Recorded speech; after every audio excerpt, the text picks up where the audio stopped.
इसमें हम कर रहे हैं मैग्नेटिक परमेबिलिटी एंड ससेप्टिबिलिटी के बीच में relation, relative basically relative magnetic permeability क्या हुई, म्यू आर, सही है, और ससेप्टिबिलिटी काई एम। अब इनके बीच में रिलेशन निकालना उससे पहले समझ लो कि क्या चीज है। म्यू आर का मतलब क्या होता है, म्यू आर का मतलब हुआ किसी भी मीडियम और वैक्यूम की परमेबिलिटी का रेशो, समझ में आई बात, उसे हम बोलते हैं रिलेटिव मैग्नेटिक परमिएबिलिटी। ठीक है, मैग्नेटिक परमिएबिलिटी का जो रेशो है, म्यू क्या हुआ किसी भी मीडियम के लिए है और म्यू नॉट क्या है जो वैक्यूम के लिए है, और म्यू आर दोनों का रेशो हो गया। आप ऐसे भी समझ सकते हो, म्यू आर की वैल्यू अगर बहुत ज्यादा होगी, ठीक है, बहुत ज्यादा वैल्यू है म्यू आर की, इसका मतलब वो फेरोमैग्नेटिक मटेरियल है। म्यू आर की वैल्यू 1 से थोड़ी सी ज्यादा है मतलब पैरामैग्नेटिक है, और म्यू आर की वैल्यू 1 है मतलब नॉन मैग्नेटिक है। लेकिन अगर म्यू आर की वैल्यू 1 से कम आ रही है मतलब वो डायमैग्नेटिक मटेरियल है, यानी उसके अंदर में मैग्नेटिक फील्ड वैक्यूम की कंपैरिजन में और डिक्रीज हो जाएगी अगर उसको हम एक्सटर्नल फील्ड में रखेंगे तो। क्लियर है? तो relation between magnetic permeability and susceptibility यानी रिलेटिव मैग्नेटिक परमेबिलिटी के रेशियो निकाल रहे हैं। टाइम से नहीं आते हो आप कभी भी। आपको जब 12:30 बोले 12:30 पे आया करो ना बेटा, बैठो, ठीक है, तो पीछे उसका ध्यान रखना, क्लास नहीं लाना। म्यू आर इक्वल्स टू क्या हुआ, म्यू बाय म्यू नॉट, तो रिलेटिव मैग्नेटिक परमेबिलिटी का रेशो, सही है। और काई एम क्या होता है, इस चीज को समझो, काई एम या जो भी बोलते हैं इसको, ये होता है बेटा मैग्नेटिक ससेप्टिबिलिटी।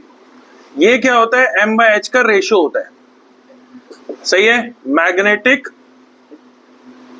ससेप्टिबिलिटी। क्लियर है? इनके बीच में जो रिलेशन है वो क्या होता है, म्यू आर इक्वल टू होता है 1 प्लस काई एम। इसको हम प्रूव भी करेंगे, इसकी डेरिवेशन। क्लियर है? 1 प्लस काई एम। अब ससेप्टिबिलिटी का मतलब क्या है, उसको अगर हम रॉ मीनिंग उसका समझें तो ये है कि यहाँ पे देख लो बेटा, एक बार देख लो, H क्या है, एक्सटर्नल मैग्नेटिक फील्ड इंटेंसिटी जो तुमने लगाई, और उस एक्सटर्नल फील्ड में तुमने जब किसी भी मटेरियल को रख दिया तो वो कितना मैग्नेटाइज हुआ, उन दोनों का रेशो जो है उसको बोलते हैं मैग्नेटिक ससेप्टिबिलिटी कह सकते हो आप। ठीक है, कि फील्ड है लेटर से 5 टेस्ला की, और उसमें तुमने कोई मटेरियल, जैसे ये मैंने डस्टर है, एक्सटर्नल फील्ड में अगर ऐसे बना लेता हूँ, मेरी यहाँ पे मैग्नेटिक फील्ड जो है एक्सटर्नल वो है 5 टेस्ला। मैंने यहाँ पे एक मटेरियल रख दिया, अब मैं देख रहा हूँ अंदर और बाहर में मैग्नेटिक फील्ड में कोई खास फर्क नहीं है। इसका मतलब क्या हुआ, म्यू आर क्या है, 1 है, और काई एम इसका मतलब क्या है, 0 है, यानी वो मटेरियल जरा भी मैग्नेटाइज नहीं हो रहा है। समझ में आई बात?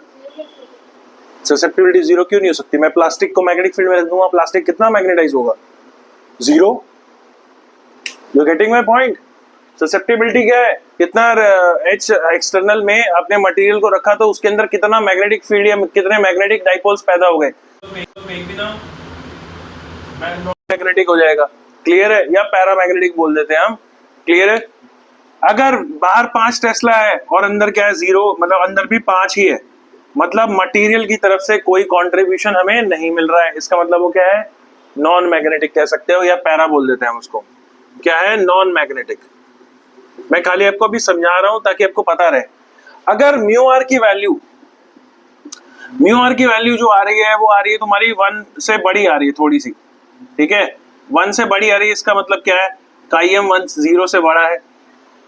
ठीक है, 1 मतलब जैसे 5 है तो सर यहाँ पे 6 आ जा रही है, 6.2 आ रही है, 5.4 आ रही है, 7 आ रही है, तो इसका मतलब क्या है, मटेरियल जो है वो थोड़ा बहुत मैग्नेटाइज हो रहा है, यानी वो क्या हो रहा है, वीकली मैग्नेटाइज्ड हो रहा है।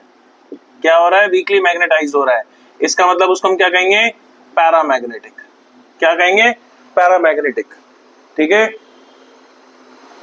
अब अगर वो बहुत ज्यादा स्ट्रांगली मैग्नेटाइज हो गया, यानी मटेरियल जो है आयरन का पीस है, वैसे मैग्नेट नहीं है वो, लेकिन तुम उसको मैग्नेटिक फील्ड में रखते हो तो वो इतना ज्यादा मैग्नेटाइज हो जा रहा है कि बाहर अगर 5 टेस्ला है, अंदर आ रहा है लेटर से 35 टेस्ला प्रोड्यूस हो गया। 5 आपने लगाया, 30 का कॉन्ट्रीब्यूशन उसकी तरफ से आ रहा है। इसका मतलब क्या हुआ, म्यू आर जो है वो 1 से बहुत ज्यादा बड़ा हो रहा है, और इसका मतलब ससेप्टिबिलिटी भी काफी ज्यादा है। काफी ज्यादा पॉजिटिव है। इसका मतलब क्या है, वो स्ट्रांगली मैग्नेटाइज हो रहा है, यानी वो एक मैग्नेटिक मटेरियल है, मैग्नेटिक नेचर का मटेरियल है। उसको आप क्या कहोगे, फेरोमैग्नेटिक। क्या कहेंगे, फेरोमैग्नेटिक। क्या ये बात समझ में आई, क्लियर है? लास्ट टाइम भी आपको मैंने बताया था, इसको प्रूव करना है हमें, हम प्रूव भी करेंगे अभी। लेकिन अगर उल्टा हो जाए तो, उल्टा हो जाए तो भाई साहब टाइम का यार कोई है नहीं क्या, जल्दी बैठो, ठीक है? तो उल्टा हो जाए, क्या कर रहा है यार, आते ही मतलब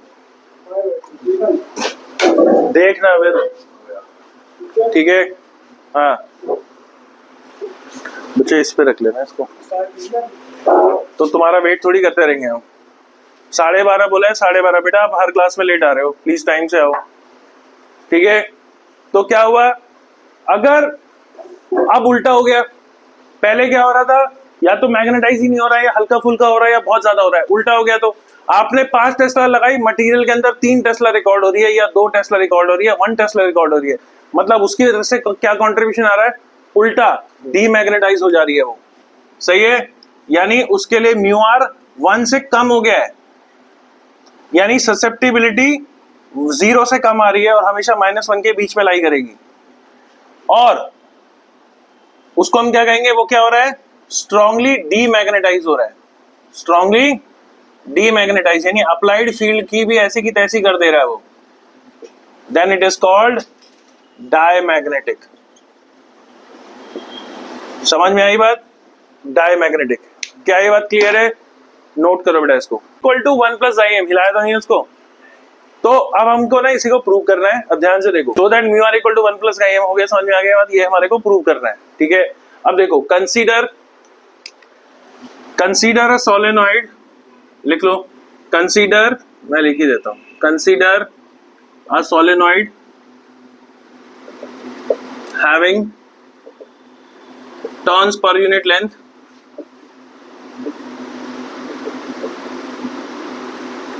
having number of turns per unit length small m, carrying current I.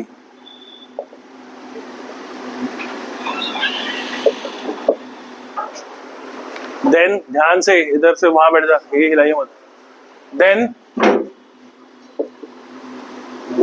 B क्या होगा बेटा, ये एक सोलेनॉइड है और अंदर अभी एयर है, एयर इनसाइड है, ठीक है? और करंट आई फ्लो कर रहा है, तो अंदर मैग्नेटिक फील्ड क्रिएट होगी, ठीक है? कितनी आएगी, B will be equal to μ0 Ni, इसको B0 बोल देते हैं हम, या फिर इसको हम μ0 × H लिख सकते हैं, ये हमने पढ़ा था। Ni को हम क्या बोलते हैं, H, क्योंकि Ni की डायमेंशन भी वही है, इंटेंसिटी ऑफ मैग्नेटाइजेशन वाली, एम्पियर पर मीटर, उसको हमने H नाम दे दिया अलग से। वेक्टर फॉर्म में ऐसे लिख सकते हो, B0 इक्वल्स टू ये।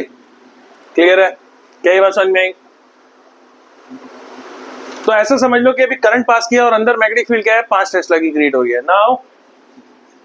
Now let a material of permeability mu is placed in the core of solenoid. सही है। अब हमने क्या किया है, मटेरियल अंदर रख दिया है in the core, inside the core, ठीक है?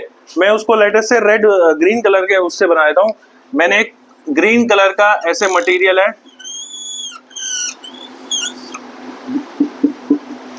इसके अंदर रख दिया है और अब सोलेनॉइड को उसके ऊपर लपेट दिया है।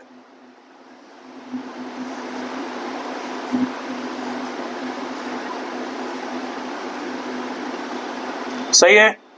मैं करंट अभी भी वही पास कर रहा हूं, लेकिन अब जो है फ्लक्स अंदर थोड़ा बहुत बदल गया होगा। क्यों? क्योंकि अब करंट के साथ साथ मटेरियल भी तो मैग्नेटाइज होगा, जो भी हमने पढ़ा। Now the field inside is, इसी फॉर्मूले के हिसाब से फील्ड अंदर कितनी हो जाएगी, परमेबिलिटी कितनी है जी, म्यू एन आई, यानी म्यू एच। तो इसको 1 कर देते हैं, इसको 2 कर देते हैं। क्या ये बात समझ में आई? पहले केस में क्या था, सोलेनॉइड में अंदर एयर थी, number of turn small n थे, आई करंट पास किया, तो मैग्नेटिक फील्ड हो गई म्यू एन नॉट एन आई यानी म्यू नॉट एच। अब आपने कोर के अंदर में मटेरियल भर दिया है अलग से पूरा, और अब अंदर एयर तो नहीं है, अब परमिबिलिटी क्या हो गई म्यू, तो फील्ड क्या हो गई म्यू एन आई यानी म्यू एच। क्लियर है? लेकिन पहले फील्ड 5 टेस्ला थी, अब 40 हो गई। कैसे हुआ सर? वो जो मटेरियल है ना वो साला खुद मैग्नेटाइज होके 35 टेस्ला का कंट्रीब्यूशन दे रहा है। यानी इसको मैं अगर ब्रेक करके या बाइफरकेट करके देखूं तो एक्चुअली क्या हो रहा है, पहले वायर जो है वो खाली कितना प्रोड्यूस कर रही थी म्यू नॉट एच। ठीक है, इसको इसी को अगर मैं ब्रेक करके देखूं, ठीक है, तो बी को मैं टोटल जो फील्ड अंदर है वो क्या है भाई, खाली करंट की वजह से क्या आ रहा है mu not an I, plus material की वजह से क्या हो रहा है जी म्यू नॉट एम। ये एम क्या है, मटेरियल कितना मैग्नेटाइज हो गया है। और एन आई को अगर मैं एच लिख दूं तो अंदर फील्ड क्या लिख सकता हूं मैं, म्यू नॉट एच प्लस में म्यू नॉट एम। यानी इसको अगर हम देखें किस तरह से ब्रेक करके कैसे लिख सकते हैं, इसको ध्यान से देखो। इसको अगर मैं ब्रेक करके कैसे लिख सकता हूं, खाली सोलेनॉइड की फील्ड और इंडिविजुअली उस मटेरियल के मैग्नेटाइज हो जाने के बाद की फील्ड। सही है? इसकी वजह से फील्ड कितनी क्रिएट हो रही है सर, म्यू नॉट एच, और इसकी वजह से कितनी हो रही है म्यू नॉट एम। एम क्या है, इसके अंदर की मैग्नेटिक फील्ड इंटेंसिटी, और एच क्या है, एच तो यहाँ पे एन आई है। तो अगर मैं उसको ब्रेक करके देखूं तो इंडिविजुअल कॉन्ट्रीब्यूशंस ये है, ये करंट की और ये मटेरियल की, परंतु अगर मिल करके दिखाएं ऐसे तो ऐसे आ रही है भाई। जैसे क्या नाम है ये, रशप्रीत और शिवम, रशप्रीत और शिवम ने, इनको इनाम मिला, इन्होंने बेस्ट छोले भटूरे बनाए हैं।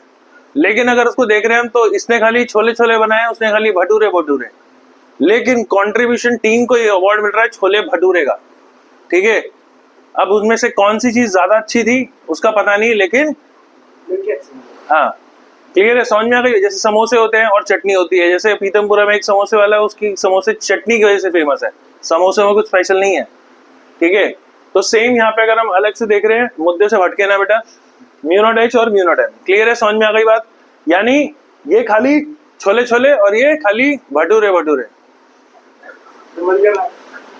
ठीक है, तो mu not h plus m हो जाएगा।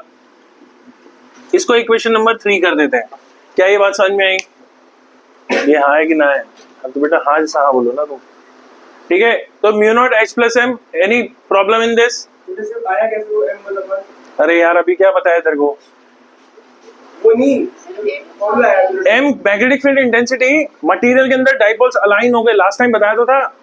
वो अलाइन होकर के उन्होंने अपना मैग्नेटिक फील्ड क्रिएट कर ली एम, उस वो एम हो गया ना। अरे तो यार सोलेनॉइड में जब अंदर कुछ नहीं था तो वो 5 टेस्ला दे रहा था, अब 40 दे रहा है। तो अब करंट थोड़ी ना बढ़ा है, मतलब 5 दे रहा है, वो मटेरियल खुद मैग्नेटाइज हो करके 35 टेस्ला प्रोड्यूस कर रहा है और मिल करके 40 टेस्ला हो जा रहा है।